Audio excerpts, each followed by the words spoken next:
here sa Jabal Itlib. Kita rin.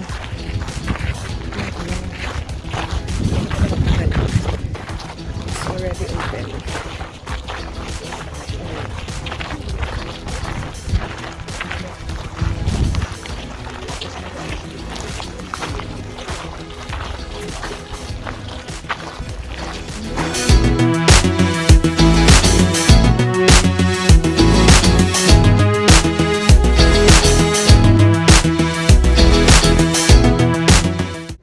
Jabal Itlib is one of the most important stops in our tour. It's important for the old or the ancient civilization and also for the Nabateans because its location. I want you to see in the distance there's a wall of mountains surrounding this area, and this is why they call this area as Al-Hijr. Al-Hijr means a locked place, because this area is locked by a mountain, as you saw before. And this mountain, Jabal Itlib, it's located in the center of the north side of Al-Hijr, and it's the highest point. So it's a strategic point for the ancient civilization. So they used it as a watchtower, and they discovered inscriptions mentioning that some people were guarding this area from the top of this mountain, and also as a temple, because they have a believing that when someone is worshipping or praying for a god from a high point, his prayers will be answered quickly. So the Nabateans came later, and they added to all above this big room in front of you. This is locally called as a diwan. A diwan, it's a room where the host welcomes his guests in it. But in reality, the Nabateans were not using it like this. They were using it as a parliament or a congress. So it's a political place where the princes and ministers and also the army generals, they used to meet here and discuss some issues about the city, issue new laws, and raise or lower the taxes on the caravans that come from each side. And some people believe that because of the height of the roof, they believe that they are giants, but they are actually not.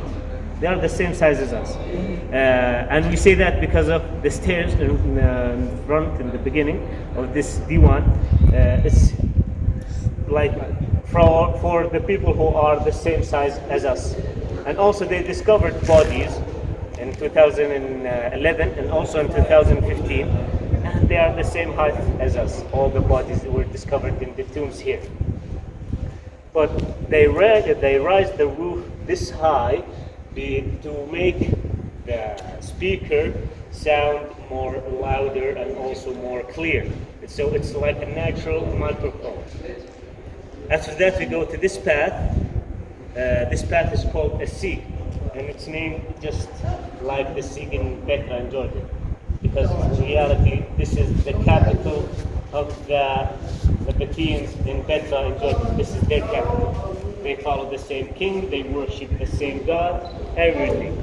So they call this also as a Sikh, and the Sikh, it's a religious path, and we say that because of the carvings on the left side and also on the right side.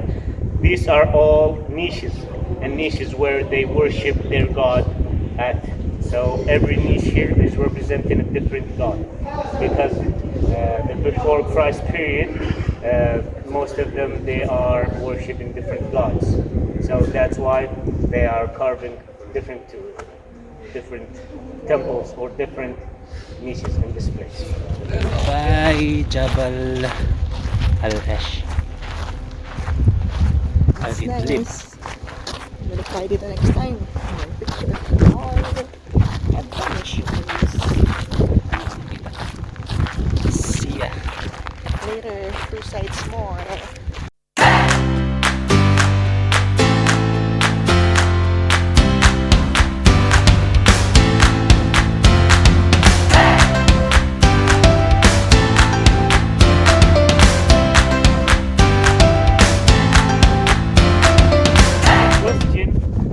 First, we need to know what are these facades in front of us.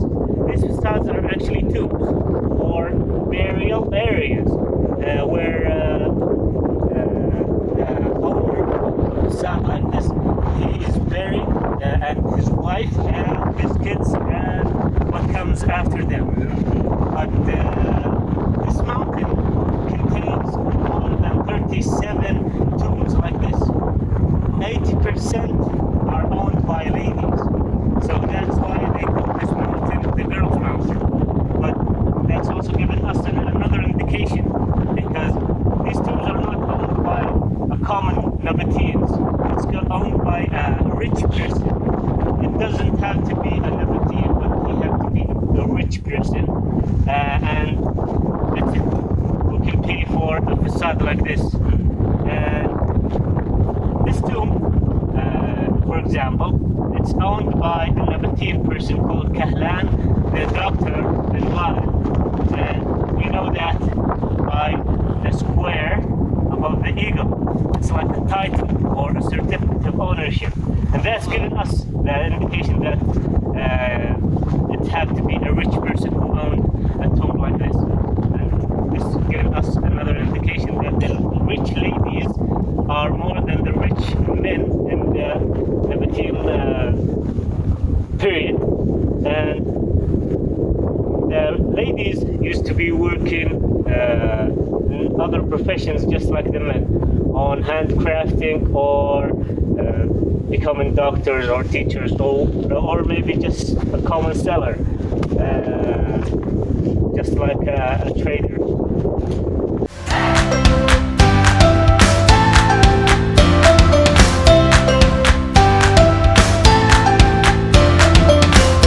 Hi guys, dito pa rin kami. On the vlog. So dito na kami sa, Dahil ikot na ko na to. dito pa rin kami sa mga tombs. This is the mountain tomb of the ladies. Other side. Ayan. So ito mga tombs. Saan pwede namin pasukin. So ano masasabi mo sa mga tombs? Social. Kaya ayaw kang pumasok. Hanggang dito na lang tayo. Baka may sumama pa ba? Papauwi. So, mga burugis. Sabi nila ang mga may-ari daw ng tombs na ito ay mga nakaangat sa buhay. Ba't naman ko? Sa bundok na ba? Sa gitna ng disyerto. Na may So ayan po. You see? Pwede pumasok kaya lang nakakatakot. Huwag na lang. Ay, pumasok. May number sila. May room number sila. May room 35.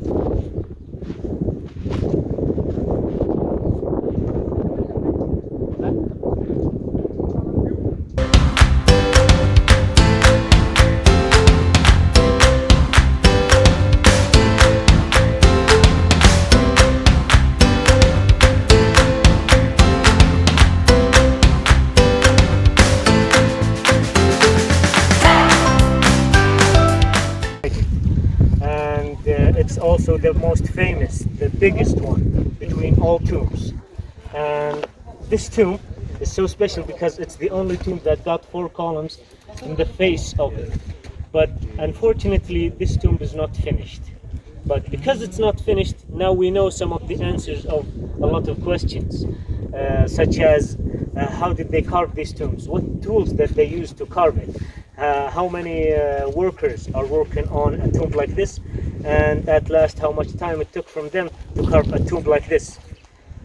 First, the owner of the tomb just rent a carver who come and carve a tomb like this for him, and the carver brings, depending on the size given from the owner, from 5 guys to 10 guys, and after that they climb the mountain from the top and start carving it by using two tools, a hammer and chisel.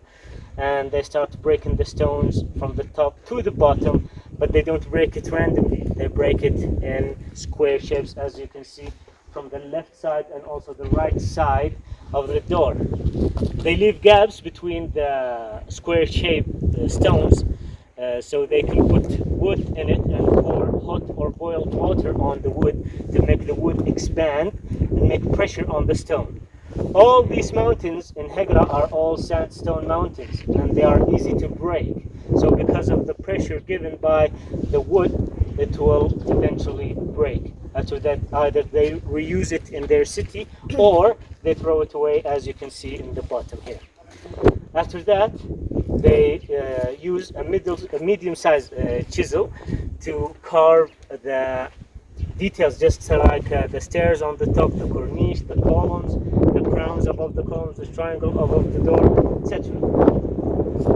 After that, they use basalt rock, which is the volcano black rocks, to sand the surface of the tomb and make it smooth, and the details on it are very clear. As you can see from the right side, there's a line that is telling us that from the top it's smooth, but from the bottom of it, the chisel marks are very clear. This black stone is the one you see in the way from Timbuktu here, right? Yes, All the mountains. it's on the mountain, on the top of Yeah. the mountains. Yes. Okay.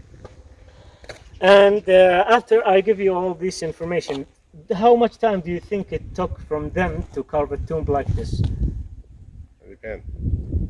If you hire an international company, you would take a lot. Well, at that time they have this method. So this method, it will not take a long time. So it will take them only months. It's less than a year. So how many months do you think it will take from them? 6. 6? He said Actually- 3 to 8. Yeah, yes, you know Arabic. Okay. So don't. So 6 months is an average, but it's actually from 3 to 8 months. So depending on the size and also on